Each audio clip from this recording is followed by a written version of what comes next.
Tisiung Ceme, Chao An, Ping An, Ni Hao Ma. Ya, kapan lagi saya bisa Mandarin? Kita bersyukur hari ini kita bisa merayakan Imlek dalam sebuah ibadah khusus hari ini. 3 kali diadakan di pusat, 1 kali di pos Pelamongan. Sebagian dari kita mungkin juga sudah merayakannya bersama dengan keluarga. Kita makan-makan, kita kumpul-kumpul, kita senang-senang. Kita juga berbagi berkat dengan angpo-angpo yang kita berikan kepada anak-anak, kepada cucu-cucu kita. Setiap Imlek saya jadi ingat ungkapan yang mengatakan banyak anak banyak rezeki. Yang punya anak sedikit dapat angponya sedikit. Saudara, nah biasanya dalam pengalaman Imlek itu ketika kita berbagi angpo yang paling bahagia adalah anak-anak kita, betul? Walaupun orang tuanya kelayangan ya, menyediakan banyak angpo untuk ponaan-ponaan. Tetapi anak senang, bapak senang. Kita akan bersama-sama merenungkan firman Tuhan dari Mazmur pasal 1 dengan tema orang yang berbahagia. Firman Tuhan akan dibacakan oleh Sinyo, adik Kiano. Mari. 第一边征服，铺充恶人的计谋，不占罪人的道路，不坐亵慢人的座位。为喜爱耶和华的律法，昼夜思想，这人便为有福。他要像一棵树，栽在溪水旁，安置后结果子，叶子也不枯干。凡他所做的，尽都顺利。恶人并不是这样，乃像钢笔被风吹散。因着当审判的时候，恶人必站立不住，罪人在义人的会中也是如此。因为耶和华知道义人的道路，恶人的道路皆必灭亡。 Terima kasih Nyo, besok kamu yang khotbah ya. Nanti tolong sampaikan papa mama yang bisa nontonin di sini ya, karena papa mama tidak di gereja ini. Bapak Ibu Saudara, kita akan merenungkan bersama-sama sebuah tema orang yang berbahagia. Pertanyaan saya adalah, mungkinkah kita berbahagia? Berapa banyak di antara Bapak Ibu yang hari ini sedang berbahagia? Boleh angkat tangan? Wah, puji Tuhan ya. Yang tidak angkat tangan ragu-ragu. Kita semua hari ini berbahagia ya. Tetapi saya ingin sampaikan kepada Bapak Ibu Saudara sebuah ironi kebahagiaan yang memang tidak pernah kita harapkan terjadi. Tetapi ini yang terjadi dalam kehidupan. Seorang artis komedian bernama Robin Williams yang seluruh hidupnya dia pakai untuk membuat orang bahagia. Ironisnya dia mengakhiri hidupnya dengan membunuh dirinya karena merasa dia tidak bahagia.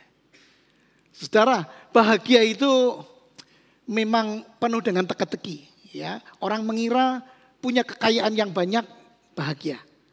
Tetapi ketika kita masuk ke dalam hidup orang yang kita kira sebahagia itu ternyata carut marut. Ya, pergumulan sangat banyak, uang tidak bisa membuat dia bahagia. Tapi di sisi lain kita bisa melihat ada orang-orang yang dalam kesederhanaan tidak punya apa-apa, tapi dia bisa merasakan bahagia. Inilah ironi kebahagiaan. Dan saya berharap kita semua hari ini ada di dalam satu kondisi bahagia. Mengapa? Karena Tuhan menghendaki kita bahagia. Jadi bahagia itu bukan sekedar sebuah keinginan kita. Tetapi bahagia itu adalah keinginan Allah. Allah mau kita bahagia. Seorang bernama Jonathan Edwards, seorang teolog dan pengkhotbah abad tahun 1700-an. Dia terkenal sebagai pengkhotbah yang membangunkan spiritual, revival, preacher. Dia mengatakan begini, Tuhan menciptakan manusia hanya untuk kebahagiaan. Dia menciptakan manusia hanya agar dia, D-nya besar, bisa menyampaikan kebahagiaan kepada manusia. Jadi bahagia itu adalah kehendak Tuhan. Tuhan memang sangat ingin kita itu bahagia. Bahagia bukan semata-mata keinginan kita. Tetapi Allah ketika menciptakan kita, Dia ingin kita itu bahagia. Saya ingin di awal dari khotbah ini meyakinkan Bapak Ibu Saudara dan saudara mengatakan kepada diri saudara sendiri bahwa Tuhan ingin saya bahagia. Karena itu saya ingin kita mengucapkan kalimat ini bersama-sama. Tuhan ingin saya bahagia. Katakan bersama-sama. Tuhan ingin saya bahagia. Jadi meskipun hari ini mungkin ada keadaan-keadaan tertentu yang membuat kita tidak bahagia. Sebagian tadi tidak angkat tangan, mungkin ragu-ragu, lagi susah, lagi muram mungkin ya. Semoga hanya karena enggan saja mengangkat tangan ya.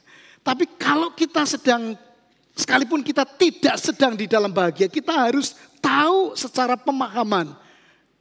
Pengakuan kita ada di dalam pikiran dulu bahwa Tuhan ingin kita bahagia.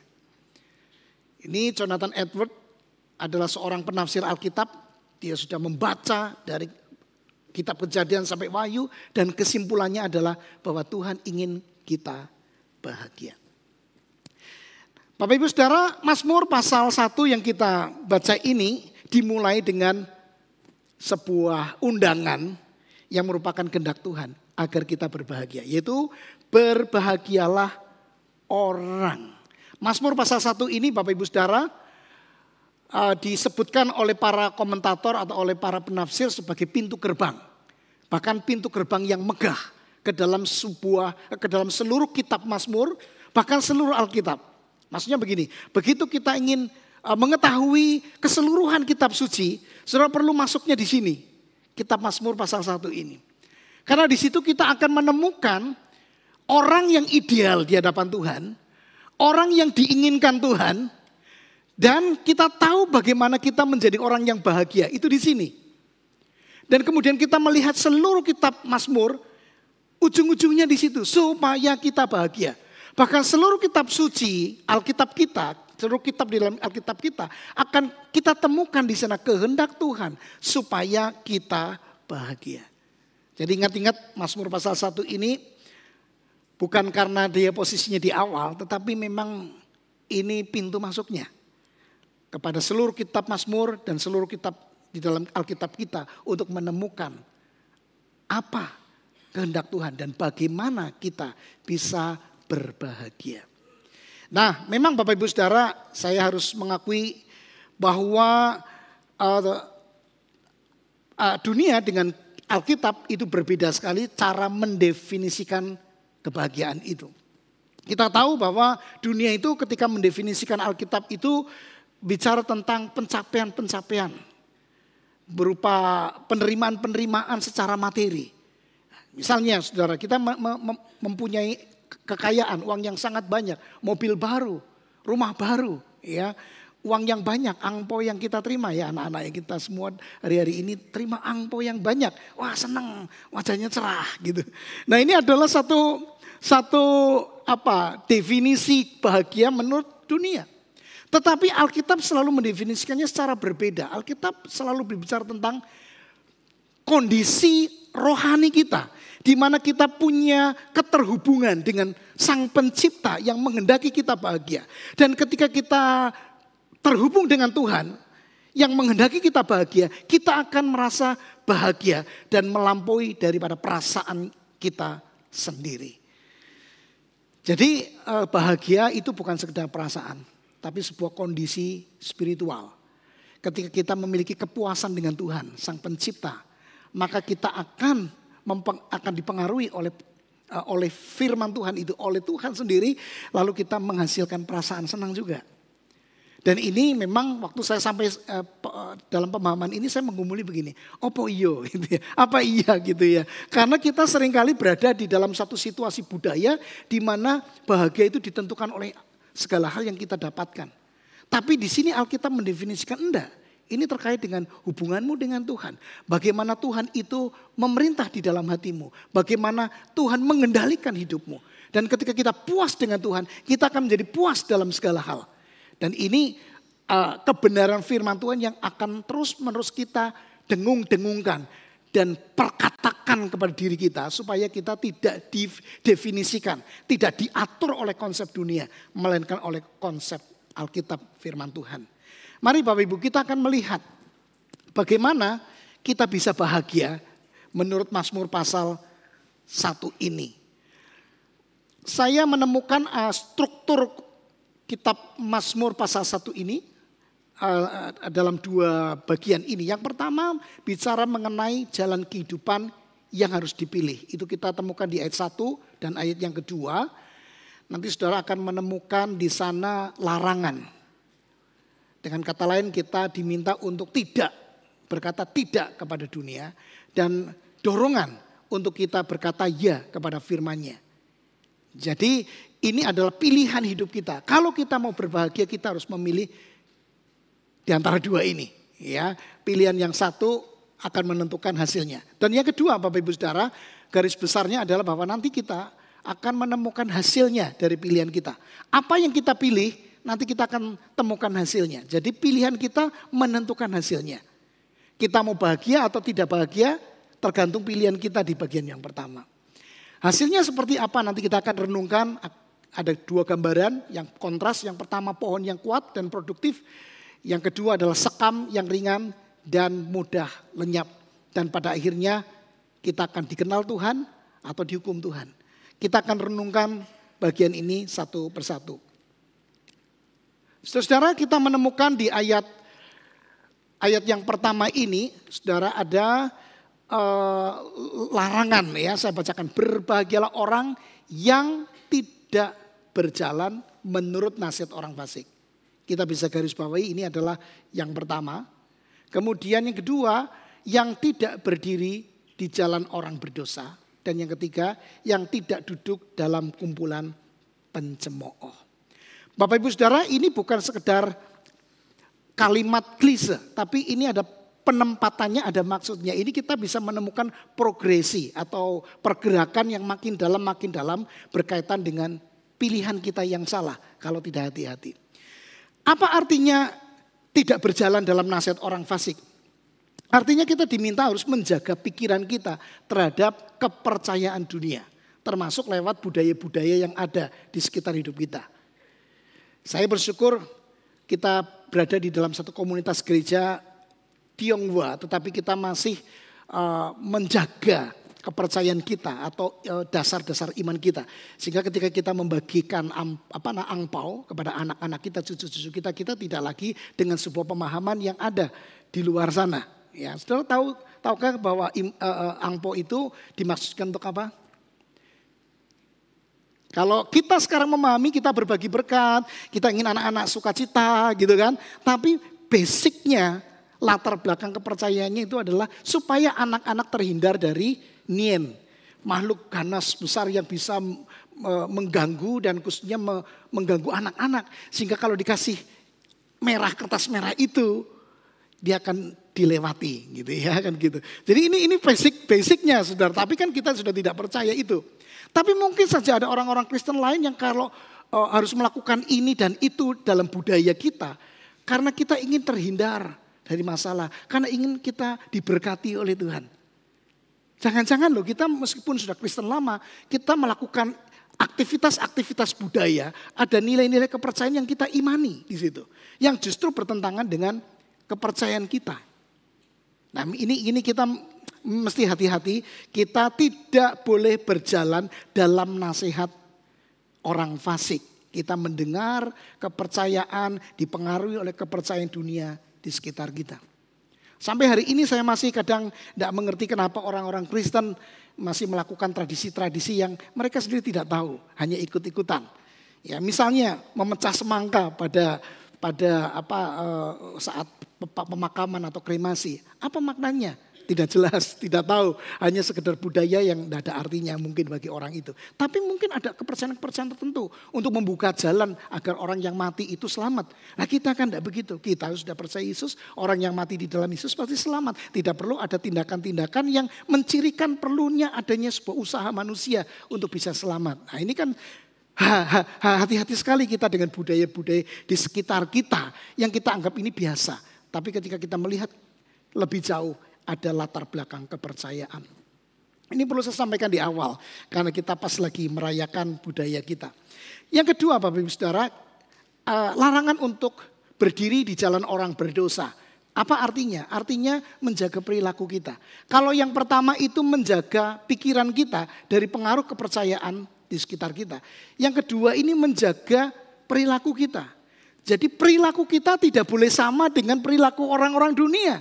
Orang yang berbahagia adalah orang yang mengatakan tidak kepada perilaku-perilaku yang seperti itu. Dan yang ketiga, orang yang tidak duduk di kumpulan pencemooh. Artinya apa? Tidak menjadikan kehidupan mereka, orang-orang dunia, sebagai gaya hidup kita. Kita bersahabat dengan mereka dalam pengertian kita menjadi sama dengan mereka. Kita boleh bersahabat dalam rangka memenangkan, iya. Tapi kita bukan bersahabat untuk menjadi sama seperti mereka. Dan ini saya perlu ingatkan kepada anak-anak muda dimanapun nanti saudara akan berada untuk sekolah, untuk bekerja. Cari sahabat-sahabat ya, yang bisa mengarahkan saudara itu kepada satu kondisi yang baik yang dikehendaki oleh Tuhan. Bukan malah semakin jauh dari Tuhan. Jadi saudara ini adalah yang pertama yang harus kita lakukan. Kita harus berani mengatakan tidak kepada dunia dengan semua progresinya. Pertama tadi pikiran, perilaku, lalu gaya hidup. Kalau ini sudah terjadi, kita agak susah untuk mengubahnya.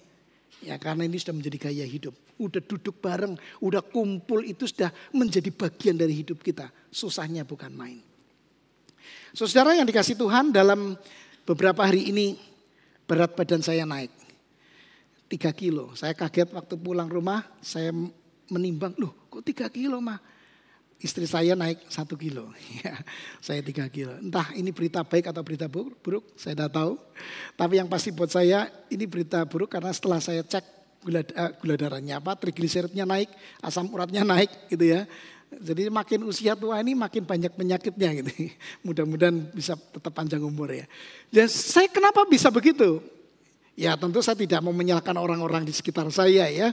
Saya sendiri punya keputusan harusnya.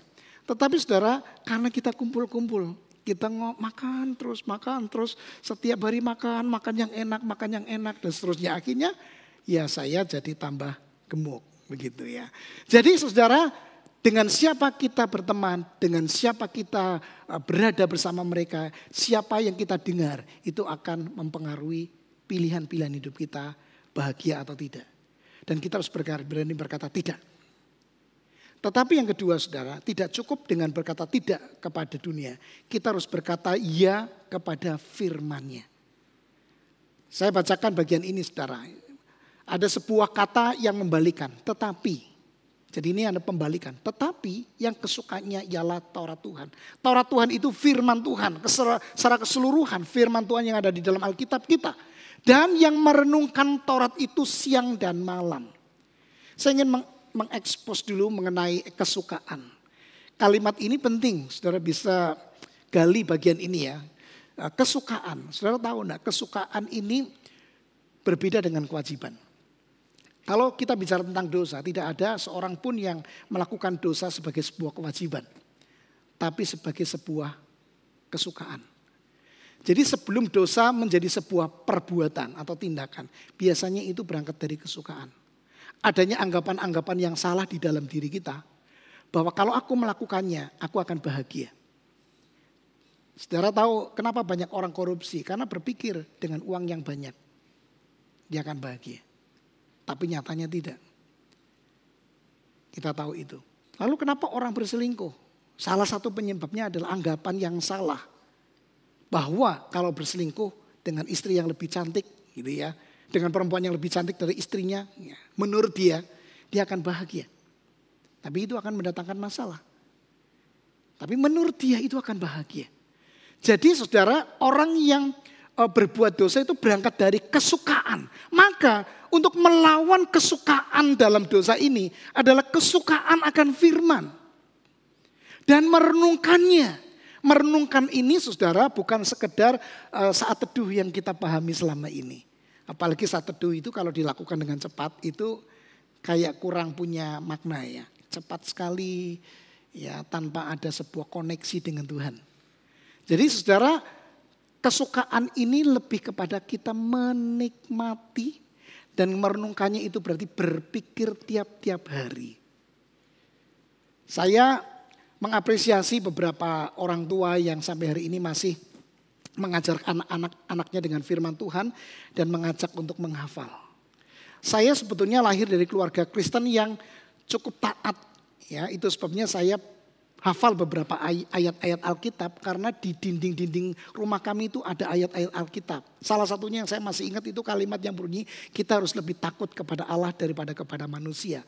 Lalu Yohanes pasal 14 ayat 6. Akulah jalan dan kebenaran dan hidup dan seterusnya dan seterusnya. Kemudian Kisah Para Rasul pasal 4 yang bicara di bawah kolong langit ini tidak ada nama yang kepadanya kita bisa diselamatkan. Itu semua ada di dalam dinding-dinding tembok rumah kami. Dan ini akan mempengaruhi sehingga akan membuat kita selalu bisa diarahkan oleh firman itu. Merenungkan itu kita berpikir. Sehingga kita ketika harus memutuskan sesuatu kita ingat firman Tuhan ini. Kita ingat firman Tuhan itu. Kita akan selalu. Tapi sayangnya kita sekarang sudah memudar dengan budaya itu. Jadi kita harus mulai apa? Membudayakan. Menyeting ulang. Budaya-budaya kita yang selama ini jauh dari firman, kita harus setting ulang. Kita harus kondisikan supaya kita akan betul-betul dikendalikan oleh firman Tuhan. Supaya apa? Supaya itu akan menjadi kesukaan. Saya jujur ya, waktu membaca bagian itu saya tuh bertanya-tanya begini. Karena saya sebagai manusia biasa, manusia berdosa ya, apa iya gitu, apa iya sih? Membaca firman, merenungkan itu akan mendatangkan sukacita gitu kan ya. Kan kalau dapat angpo banyak kan lebih sukacita gitu kan gitu. Selalu kan begitu tuh. Kita kan akan menimbang-nimbang terus gitu. Tapi saudara saya mau katakan ketika kita khususnya dalam kondisi-kondisi tertentu. Uang tidak bisa memberikan jawaban. Apapun yang kita punya tidak bisa memastikan akan kesukaan, kebahagiaan hati kita. Hanya firman kok yang pada akhirnya memberikan jawaban yang pasti. Nah karena itu Bapak Ibu Saudara perlu dikondisikan. Jadi saudara saya itu saya tidak suka dengan ikan tim yang baunya amis itu. Istri saya paling mengenali itu. Sejak saya menikah dengan istri saya itu dia suka makan ikan tim yang baunya wamis banget ya. Saya nggak tahu kok makan amis kok suka ya. Dia dari Bagan, saya dari Purwokerto. Ya. Jadi nggak nyambung di situ. Tapi dikondisikan gitu ya.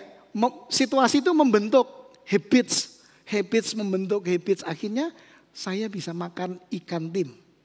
Apalagi kalau ikan timnya dari restoran yang enak. Wah itu makan enak sekali gitu ya. Jadi untuk menyukai firman Tuhan itu memang harus dikondisikan Bapak Ibu Saudara. Tidak bisa hanya berkata, oh ya firman Tuhan itu baik. Gitu. Firman Tuhan itu memang akan mendatangkan sukacita kebahagiaan yang sejati. Itu hanya di pikiran. Tapi harus dikondisikan masuk lebih dalam lagi menjadi sebuah kebiasaan. Dan ini saya harus katakan hanya mungkin terjadi. Pertama-tama memang keputusan pribadi. Tapi yang kedua tidak dapat memisahkan dari komunitas. Karena itu tadi sebagai lawan yang kumpul dengan pencemooh sekarang harus kumpul dengan orang-orang yang sukanya firman Tuhan. Nah kita bersyukur di gereja kita ada cross kecil itu sangat bagus. Untuk mengkondisikan, membuat situasi terpaksa pada awalnya. Tapi itu menjadi habits, kebiasaan yang nantinya akan menjadi sukacitanya tidak baca Alkitab itu langsung terasa lain. Begitu?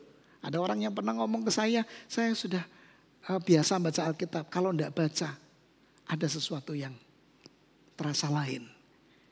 Bangun pagi-pagi, saya tahu orang yang ngomong ini bangun pagi-pagi jam 4, dia sudah baca Alkitab. Saya belum baca Alkitab, dia sudah baca Alkitab. Sudah sharing di WhatsApp, saya belum sharing. Jadi saudara, ini luar biasa kalau kita mengkondisikan, itu akan membentuk habits kita. Lalu kita akhirnya senang. Dan kesenangan ini akan mengkonterbalik kesenangan yang lain. Orang yang suka firman, dia akan sangat membenci dosa. Itu pasti ada kekuatan yang lebih Walaupun kita masih punya kecenderungan untuk jatuh, tapi ada firman yang akan menjaga kita sehingga kita tetap berada di jalan Tuhan. Nah, sekarang yang kedua, saudara, dengan cepatnya. Ini hasilnya. Hasil daripada ketika kita memilih dua pilihan tadi. Kalau pilihan kita ya kepada firman, maka gambarannya seperti pohon yang ditanam di tepi aliran air. Yang menghasilkan buahnya pada musimnya dan yang tidak layu daunnya dan apa saja yang diperbuatnya berhasil. Jadi seperti pohon yang ditanam di tepi aliran air yang tidak pernah layu daunnya. Artinya apa? Ketika kita itu berada dan melekat kepada Tuhan, kita itu tidak pernah menjadi goyah, tumbang oleh situasi yang terjadi karena kita mengakar kepada Tuhan sendiri. Nah, berhasil ini tidak dalam pengertian kita sukses secara duniawi mendapatkan secara materi. Tetapi berhasil di sini adalah ketika kita dalam situasi-situasi terjepit sekalipun kita tetap berada di jalan Tuhan yang benar. Sehingga kita tetap berbahagia di dalam Tuhan. Tetapi orang yang menolak ya berkata ya kepada firman tetapi ya kepada dunia itu digambarkan seperti sekam. Kita tahu sekam itu lapisan luar dari gandum, biji gandum. Atau kalau saudara susah membayangkan gandum yang masih dulu ngalamin waktu susah, hidup susah ya. Orang tua berasnya itu kan kotor ya, enggak zaman sekarang kan bersih-bersih. Lalu diginikan pakai tambi gitu kan. Terus nanti ada yang terbang itu, kulitnya itu. Nah itu seperti itu, sekam. Yang ringan, yang tidak punya akar, yang betul-betul tidak punya nilai. Dan pada akhirnya dia akan menjadi sampah yang dipakai untuk dibakar. Dan ini mau menyatakan kepada kita bahwa orang yang ya kepada dunia tapi tidak kepada firman. Itu akan seperti sekam, tidak punya nilai, tidak punya akarnya, gampang goyah. Sedikit ada masalah dia jatuh lebih dalam. Dia jauh dari Tuhan dan tidak mengalami kebahagiaan yang dijanjikan Tuhan. Jadi ini adalah pintu masuk kepada kebahagiaan kita.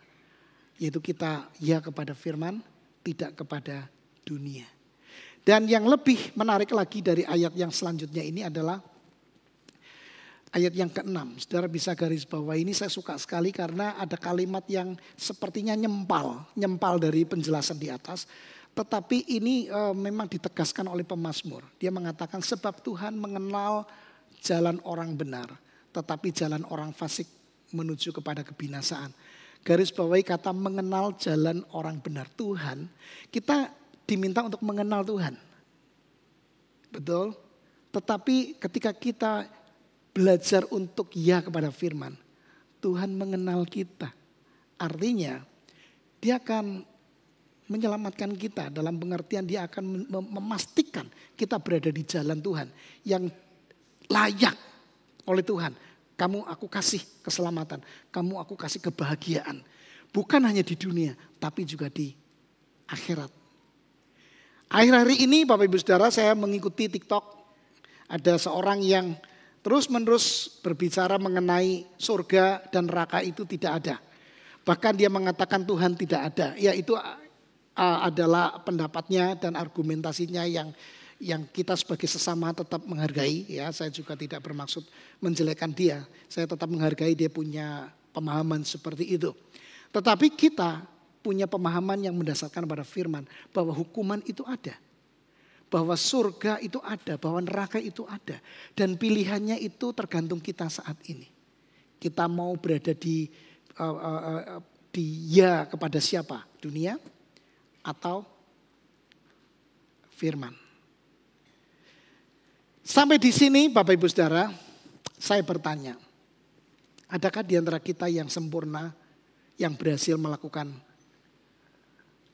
perintah Tuhan ini? Tidak ada. Sampai di sini kayaknya kita menjadi putus asa. Kalau sampai di sini saja memang akhirnya begini. Ini adalah khotbah moralitas.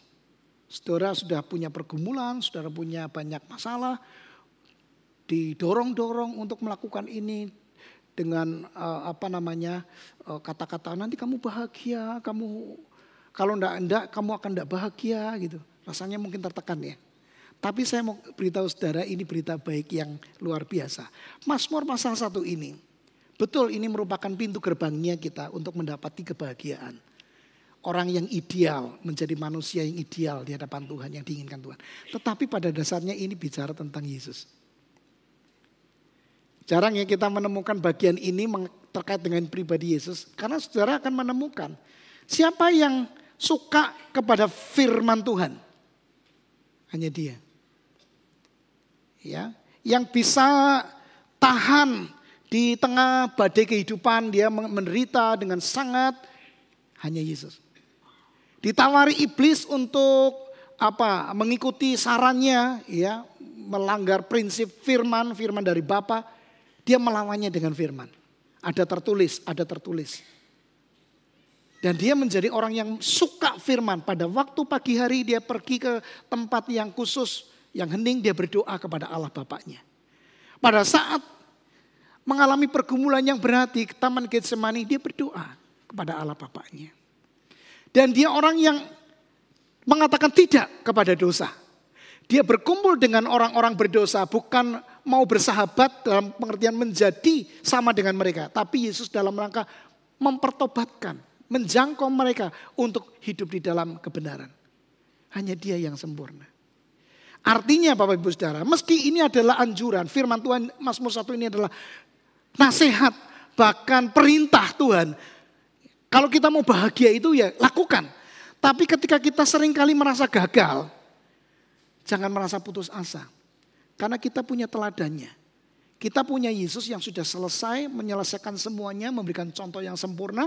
Dan Yesus bukan hanya contoh yang sempurna, Dia kekuatan kita. Sehingga ketika kita merasa gagal, aku bisa bolong-bolong dalam membaca firman. Saya bisa berdoanya bisa cepat tanpa ada satu penghayatan. Cepat.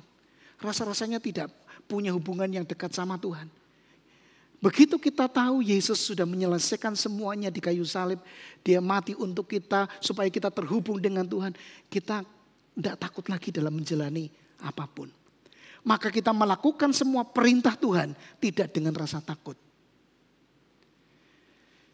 Saya perlu mengingatkan ini karena kita sedang merayakan Imlek.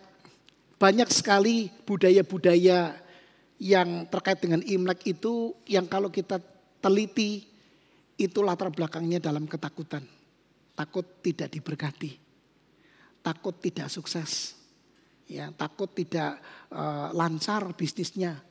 Maka ada ritual-ritual tertentu. Nah, kita sebagai orang Kristen kita tidak perlu takut. Seolah-olah gini, aku tidak melakukan firman ini atau gagal karena kelemahan saya, kebodohan saya. Lalu takut Tuhan akan menghukum. Tidak. Tuhan sudah menanggung itu semua di dalam pribadi Yesus Kristus. Dia sudah memberikan contoh bagaimana kita mengikut Dia. Sekaligus kita mendapatkan kekuatan untuk bisa bangkit dari kejatuhan-kejatuhan kita. Sehingga inilah berita Injil yang sesungguhnya. Bukan sekedar moralitas. Seperti TikTok yang beberapa hari ini terus saya sering kali lihat-lihat. Yang penting berbuat baik, yang penting berbuat baik. Tidak perlu Tuhan, tidak perlu agama memang menyesatkan dan sebagainya dan sebagainya. Saya lihat itu, ya saya menghargai mereka mencoba membangun kepercayaannya. Tetapi Alkitab tidak berkata begitu. Kita tidak membenci orang berdosa, kita mengasihi mereka untuk bisa diselamatkan. Tetapi kita tidak lagi dalam ketakutan untuk melakukan firman nanti nggak diselamatkan, nanti dihukum dan sebagainya. Nggak perlu takut. Mari kita jalani kehidupan di tahun yang baru ini dengan semangat terhubung dengan Tuhan dalam perenungan firman-Nya, memikirkan firman tiap hari. Kita berdoa, kita bersaat teduh, kita mempraktekkan itu sebagai gaya hidup supaya kita berbahagia. Selamat tahun baru, Tuhan memberkati. Amin.